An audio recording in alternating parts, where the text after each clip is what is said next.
Hello बच्चों, कैसे हैं आप सभी। उम्मीद करती हूँ आप सभी बहुत अच्छे से होंगे। कक्षा की शुरुआत करते हैं। अध्याय है हमारा आज का हमारे त्योहार हमारा स्वाभिमान। बच्चों, ये एक लोक कथा है। अध्ययन से पूर्व उपरोक्त चित्रों में दर्शाए गए प्रमुख त्योहारों के संबंध में संपूर्ण जानकारियां एकत्र कीजिए। साथ ही भारत के विभिन्न क्षेत्रों में मनाए जाने वाले कुछ प्रमुख त्योहारों की सूची भी तैयार कीजिए। बच्चों, इसका अभ्यास आप स्वयं कीजिएगा। कविता का मूल तत्व। प्रस्तुत अध्याय में विभिन्न प्रकार के त्योहारों के संबंध में बताया गया है, साथ ही उसके महत्व को भी दर्शाया गया है। भारत एक ऐसा देश है जहां अनेकता में एकता देखने को मिलती है, जिसकी विशालता ही उसकी अद्भुत परिचायक है। यहाँ विभिन्न धर्मों के लोग अनेक त्योहार एवं पर्वों को मनाते हैं। हमारे भारतवर्ष में कई पर्व ऐसे हैं, पर्व यानी कि त्योहार या उत्सव, जो महापुरुषों के जन्म दिवस के रूप में मनाए जाते हैं। इन महापुरुषों ने हमें जो मार्ग दिखाया, उससे हमें प्रेरणा मिलती है।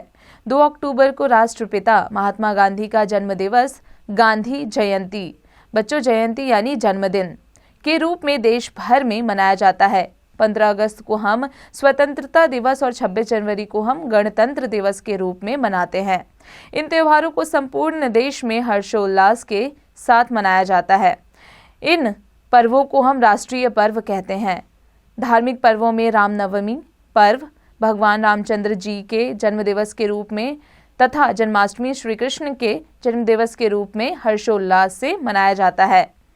महात्मा बुद्ध के जन्म दिवस के उपलक्ष्य में बुद्ध पूर्णिमा, प्रसिद्ध जैन तीर्थकर महावीर के जन्म के रूप में महावीर जयंती को हर्षोल्लास के साथ मनाते हैं। नानक जयंती गुरु नानक देव जी की याद में मनाते हैं, जिसे गुरुपुर्व के नाम से जानते हैं।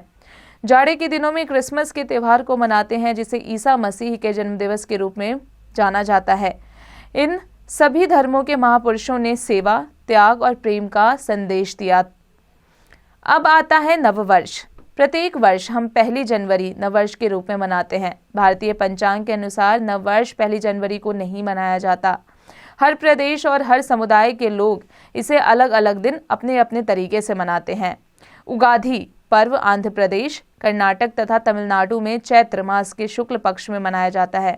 उन्हीं दिनों मराठी लोग अर्थात महाराष्ट्र के निवासी गुड़ी पड़वा मनाते हैं। पंजाब लोग बैसाखी को नववर्ष के रूप में मनाते हैं। बिहू अथवा बिछुआ पर्व को असम के निवासी बड़े धूमधाम से मनाते हैं। पारसी लोग भी नवरोज के त्यौहार को नववर्ष के रूप में मनाते हैं। हमारे देश में प्रकृति के प्रति बहुत सम्मान है, यानी मान और इज्जत है। हमारे कई पर्व प्रकृति से संबंधित है। प्रकृति यानी आकृति या व्यवहार। इनमें से प्रमुख पर्व है मकर संक्रांति। यह पर्व प्रतिवर्ष 14 जनवरी को उत्तर भारत में उत्साहपूर्वक मनाया जाता है। तमिलनाडु में इसे पोंगल के रूप में मनाते हैं। कहते हैं कि भीष्म पितामह ने इसी दिन अपना शरीर त्यागा था। इसी दिन किसान लोग अपने पशुओं की विशेष पूजा करते हैं। केरल में इसे ओणम के रूप में मनाते हैं। ओणम के साथ राजा बलि और वामन अवतार की कथा जुड़ी हुई है। राजा बलि विशेष न्यायप्रिय और परम दानवीर थे। उनके शासनकाल में प्रजा बहुत सुखी थी। केरल वासियों की ऐसी मान्यता है कि ओणम के दिन राजा बलि अपनी प्रजा को देखने आते हैं। प्रजा उनके स्वागत में घरों को खूब सजाती है। ओणम को फूलों का पर्व भी कहा जाता है। सर्पाकार नावों की दौड़ इस त्योहार की प्रमुख विशेषता है। दशहरा को एक प्रमुख भारतीय त्योहार की संज्ञा दी गई है, जिसे आश्विन मास में बड़े धूमधाम से मनाते हैं। इसे एक अन्य नाम विजयदशमी के नाम से भी जानते हैं। दुर्गा पूजा इससे ठीक 9 दिन पहले आरंभ होती है। भारत के उत्तर भाग में इसकी शुरुआत रामलीला मंचन के साथ होती है। 10वें दिन दशहरा मनाया जाता है। इसी दिन अयोध्यापति श्री राम ने लंका के अत्याचारी यानी कि जुल्म करने वाला राक्षस राजा रावण का वध यानी उसका हत्या या मारना किया था। दशहरे के दिन रावण, कुंभकर्ण और मेघनाथ के पुतलों में आग लगाई जाती है।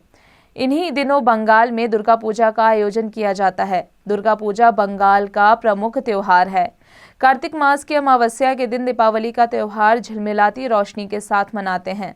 इसी दिन अयोध्या के राजा राम रावण का वध करके वापस अयोध्या लौटे थे। अयोध्या वासियों ने दीपक जलाकर उनका हार्दिक स्वागत किया था। यह पर्व अधर्म पर धर्म की विजय का प्रतीक है। इस त्योहार पर बच्चों का उत्साह देखते ही बनता है। रात्रि के समय लक्ष्मी गणेश की पूजा की जाती है। अब मुस्लिम भाइयों के पर्वों का उल्लेख करना विशेष जरूरी है। मुस्लिम भाई साल में 3 ईद मनाते हैं। एक ईद को ईद उल फितर अर्थात मीठी ईद, दूसरी को ईद उल जुहा अर्थात बकरी ईद कहते हैं। तीसरी ईद मिलाद उन नबी है, जो हजरत मोहम्मद साहब के जन्मदिन के रूप में मनाई जाती है। फाल्गुन का महीना आते ही बसंत पंचमी और होली की मस्ती का रंग चढ़ने लगता है। होली रंगों का त्योहार है। ब्रज की होली बहुत प्रसिद्ध है। फाल्गुन मास की पूर्णिमा की रात को होलिका दहन होता है। अगले दिन रंग गुलाल से होली खेली जाती है। होली के अवसर पर लोग अपने मतभेद भुलाकर प्रेम से गले मिलते हैं और नाचते गाते मस्ती करते हैं। होली के साथ प्रहलाद और हिरण्यकश्यप की कथा जुड़ी हुई है। हिरण्यकश्यप प्रहलाद को मरवाना चाहता था, अतः उसे बहन होलिका की गोद में बिठाकर आग लगा दी। भगवान के आशीर्वाद एवं कृपा दृष्टि से प्रहलाद तो बच गया, परंतु होलिका जलकर मर गई। भारत के प्रत्येक पर्व के साथ लोक कथाएं जुड़ी है। भारत के पर्वों में लोक नृत्यों का भी प्रचलन है। आंध्र प्रदेश का लोक नृत्य बोनालू और लोकगीत बतकम्मा तथा उत्तर भारत की रासलीला व नौटंकी प्रसिद्ध है।